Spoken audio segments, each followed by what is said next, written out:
The rabbit hole is for informational purposes only and should not be considered legal, health, tax, or financial advice. The program's participants are not responsible for any losses, damages, or liabilities that may arise from acting on the information contained within this program. All discussions and disclosures are part of the public record. We ask that listeners respect the privacy of the individuals participating or named in each episode. Thank you. Welcome to the Rabbit Hole Podcast. Down the rabbit hole we go. Welcome to the Rabbit Hole. With your hosts, Marty and Andie.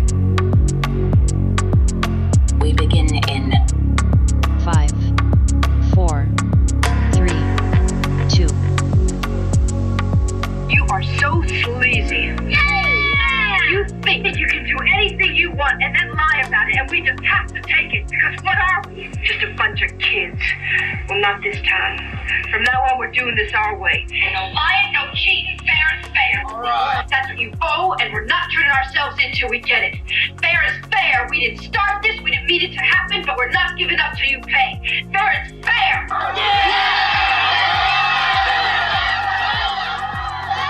Welcome back to the Rabbit Hole Podcast. Thank you for taking the time to listen to the second half of episode 1. Christian Slater played the younger brother of a character, Billie Jean, in the 1985 classic, The Legend of Billie Jean. And just like us, the only thing that they could do when they couldn't find justice was bring their case to the people. And that's the point of this whole podcast. We hope you enjoy. I have documented this to the tune of 1,200 photos, 650 of which I gave to the DPOR, who's supposed to regulate all of these types of contracts. Well, the Department of Professional and Occupational Regulation in Virginia notified me that they were aware that my contractor had used an unlicensed subcontractor and violated the law and committed a misdemeanor, but didn't promote that information to the prosecutor. Now I'm being told basically you knew there was a second unlicensed subcontractor, and DPOR in the past year and a half found that out and didn't notify me that they had information that there was an unlicensed subcontractor.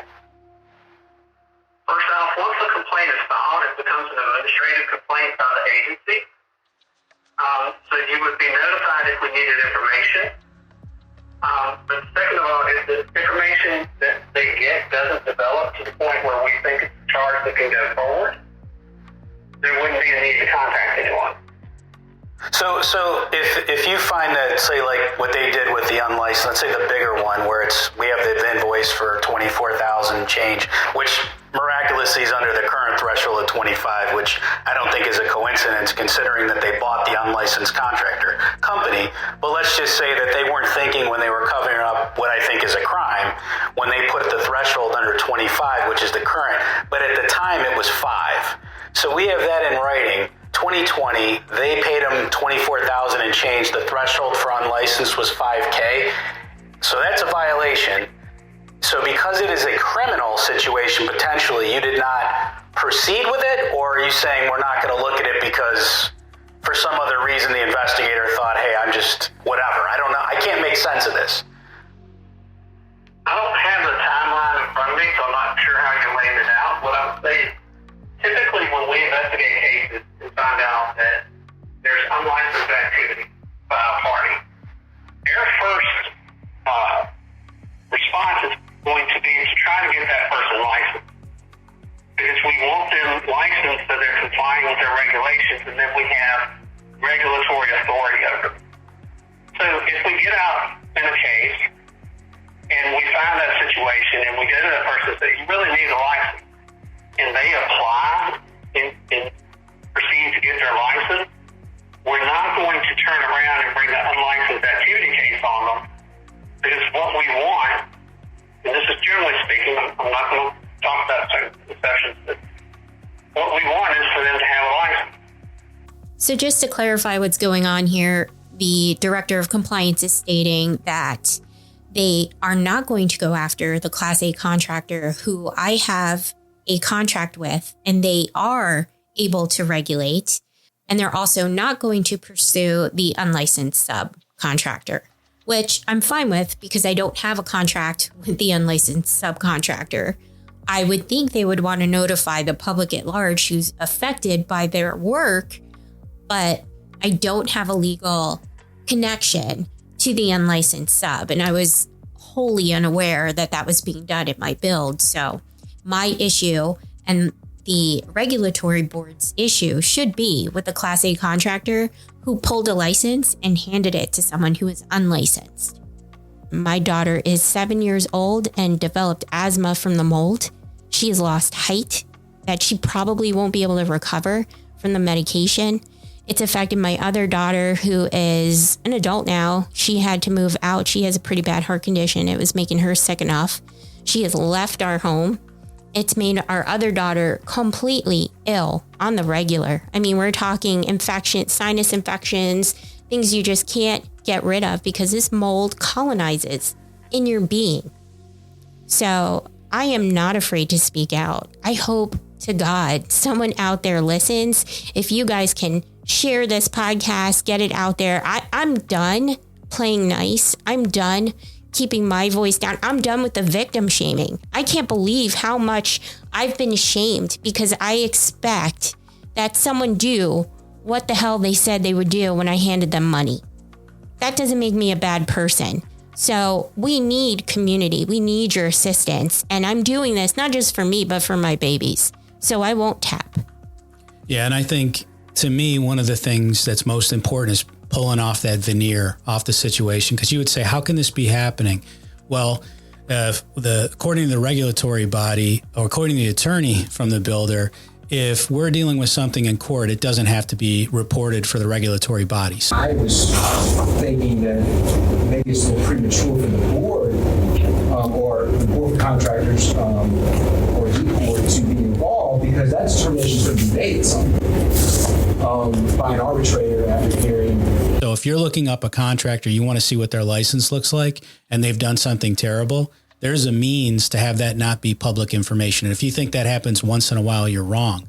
If you have dozens of people in the same community having problems with the same builder, you can't band together and hire an attorney, because that's not permitted in Virginia. Yeah, no class action lawsuits, Virginia. Right. Guess what? So you can have your entire community victimized by a builder, and you can't band together your resources. You have to fight it individually on your own after you just went through the expense of building a new home. And most likely, if you're fighting a situation like us, now you're tens of thousands of dollars in the hole because you're trying to make repairs and patchwork this thing that was a failure.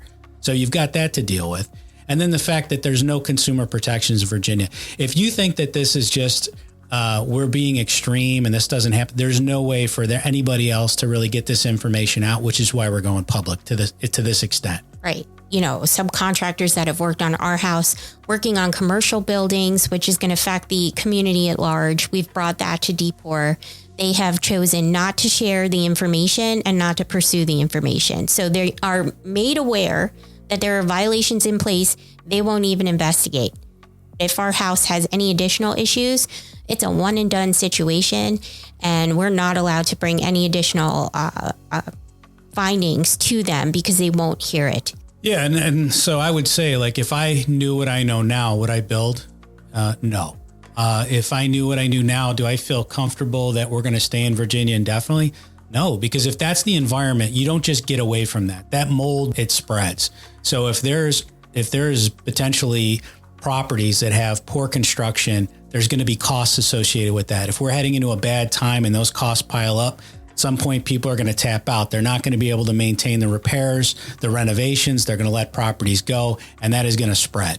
And that's a serious problem, especially coming into the economic situations I think that we're approaching now. Yeah. And I want to say a couple of things. One is, we have now had to learn the difference between a good contractor and a bad contractor, and the contractors who have stepped in, who are even willing to touch our house, because we've had more than one just look at our house and say, you know what, it's not worth the liability to us, and walk away. But the ones who have stuck it out with us, who have, helped our family to try and recover some health by fixing some of these items. I mean, we paid them. It's not free, but the fact that they would even do it, it's meant the world to our family. And I'm talking contractors who have come and had to replace and retrofit systems that then continually come to our home and follow up and say, are things good now? Have you noticed anything? Did we do a good job? We're going to come and check and tune it up. There are good contractors out there, and you need those contractors to edge these other people out. You can't have bad contractors existing in a space that's going to get competitive because money's running out. So can't have bad contractors kind of like muddying the waters and making it so that the consumers are mistrustful and don't want to spend extra money because they know they're going to have to fix it 2, 3, 4 times. You want to have a good relationship with the contractors that are good people who really don't want to do you harm. And there are those contractors out there. I want to spend some time really focusing on what should be done in new build homes so you feel empowered if you decide to go down that road, go down that rabbit hole. You know, I want you to have information and access to good resources so that you don't end up how we did. And I think we could have easily avoided it had we known a little more information when we started. We certainly wouldn't have gone with the contractor we did. So, well, I mean, yeah, I mean, I think that's the pull. It's one, we want to expose it so that other people don't deal with this.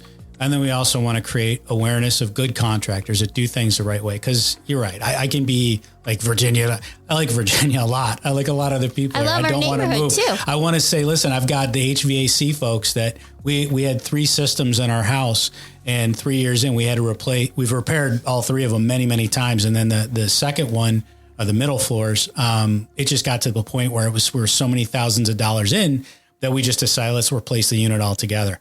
And that HVAC, I'm not going to mention them by name unless they're okay with it, but that HVAC vendor, tremendous. I mean, when we call them, they answer. When we need something, they fix it. When there's a problem, they come back and make it right. So there are really good contractors. The ones that aren't, I think part of this, the system does cover them for sure. And I just can't believe that's not by design. But also, I think there's this kind of Southern politeness that people don't want to say negative things. And at first, that's great because I really like polite people. It's very nice. It's a refreshing change from New Jersey. It was different. Well, when things go sideways, I want you to tell me and I want to be made aware. Yeah. And so maybe we need a little more. Don't sacrifice honesty for niceness. Right. You know, if something needs to be said, say it. 2 or 3 less bless your hearts and maybe, hey, avoid this. You know, it would be an improvement. So that's the thing is let's be honest. Let's be transparent. I don't want double speak. I've had so many conversations where the front end of it is just nonsense about what the situation is. And then the second half is justifying why they can't do anything. Well, yeah, because you're talking about nonsense. I want to get to the point and I don't want to have those kinds of conversations. Right. And the other thing that's really important to me that I found is, neighborhoods, neighbors, citizens, people, whoever's listening to this. If you built with a builder and it went well for you, God bless. If your neighbors are on a neighborhood website, let's say, hypothetically speaking, saying what happened to them and looking for others so that they could find some solace and maybe figure out what's going wrong and understand what's happening in their home that's making their babies sick, maybe don't tell them how awesome your house is. Like, maybe not. And I get it. You want to protect your property values, but the best protection is making sure that every neighbor has a solid, decent, well-built home. Yeah. And I would say it's cool if you want to defend. Like, listen, if I've dealt with a company and something went sideways and you want to defend them, if the majority of the situation, the vast majority went sideways to varying degrees, that's probably not the time to chime into that conversation. Right. When we sold our house, the fireplace was a bit off, and I thought, I just don't trust it. I don't feel good about it. I spent our old house when we moved. I spent $5,000. We were selling it. I didn't have to disclose that. It was kind of buyer beware situation, and I said, no, I'm going to fix it because what I didn't want to have happen, ironically, now that I think about it, what I didn't want to have happen was a fire happen, and God forbid somebody suffer. God forbid a kid is harmed. I said, no, I'm going to spend the money. And I didn't. Maybe that's the good karma that made God not let our HVAC blow up, because we literally had 2 fires, 2 different HVAC systems. Both had fires in the heating element, both of them. So there's 2 of the 3 fires? The third fire was the electric downstairs. Yeah. Well, but now there's been a fourth because the other outlet blew out the other day. But we had the heating element. They left material inside the HVAC system, so it just lit up. And you can Google that anywhere. There are a ton of articles about HVAC systems lighting houses on fire because there's stuff left in the heating element. We had that on 2 separate units. My takeaway is this was really a purifying experience. It showed me the last 3 years in general. This was really like lockstep with COVID. It really showed me who's who are your friends. It brought my family and I, the upside is it brought my family and I very much close together, like much. We were close before, but it brought us, when you have nothing else and nobody else to turn to, you really understand the importance of family. So my hope would be, I hope you don't have a situation like this. But hold your family, appreciate your close friends, because when things go sideways, the government's not going to save you. I assure you, a politician isn't going to save you. The guy that you gave money to isn't going to save you. It's going to be them. Final takeaway is their system's broken. Don't even bother trying to use it. Understand how it works, build your own, and do better. And that's what we're going to do here. We're going to go deep dive into every single issue that we had in this house. There's a lot of them. So if you're building and you just want to know what to look out for, or if you have built and you've been through this, because I've been on TikTok, I see there's so many more like us, just these random weird leaks and issues. We're going to go through all of it. We have been in talks with people about building new systems so you can keep track of every step of your build, that you have copies of all the documentation, everything worked in. So we're going to be talking to people about that. We've got suggestions from others who've been through mold and detox. We're going to have shows about that. And we hope you'll join us, spread this, listen, understand that this is, not just a family story, but, it's really a way that we can make a difference nationwide. I think, swinging left or right really doesn't help. We need some regulatory oversight. I'll get into my background a little bit. It's boring, but let's just say I'm a poor kid and figured it out a little bit. And you try to, when the system doesn't make sense, you try to somehow make it make sense. But then you get to the point where you realize, well, something's broken. It's time to walk away and time to do your own thing, time to build your own. And that's where we're at. I think we've seen a lot of broken, and you can try to slap it together, but you don't own it. You can't fix it. Just walk away, accept what it is, and do better. Accept that it's broken and doing just what they wanted to. Yeah. Because they're able to build and make their money, and nobody has to make you right at all. The system is flawed intentionally. Right. And if it's going to be that way, then it's going to be that way. If you rely on that system, then you're going to get the result of that system. We're not trying to attack the system. We're not trying to, create a revolution. We're just going to create an alternative overlay that makes sense, that you can understand, and is functional. And understand that I'm doing it as much for my kids, as their kids, as your kids. Because when I found out how much sickness comes from new construction homes, your mind would be blown. We have toxic mold now because it eats new construction homes. You don't hear about toxic black mold. You hear about mold, different ones, but toxic black mold in particular feeds off of construction dust. So if you're wondering why it's so prevalent, and that stachybotrys that everyone's so scared of that we have in our house, that comes from construction dust. So we'll get into all that good stuff too, because I think the new home construction industry in general has really just marketed everything so well that you think it can't happen in a new home, but they're actually responsible for it. So it's a little Bernays-esque. Yeah, it's a scene, man. Yeah, so there's a lot. I'm in it now, so I'm all the way in the rabbit hole. We hope we'll see you again on the next episode. Yeah, let's see how you do under pressure. Oh, yeah, I've been wanting this forever. I've been in the field with whatever they throw at me. Brush it off, pick myself up, moving on to the better. Okay, hey, yeah, ain't no errors, baby. It's a new era. I wake up early, feeling rich like I'm Kesha. I get to the paper, boy. Extra, extra.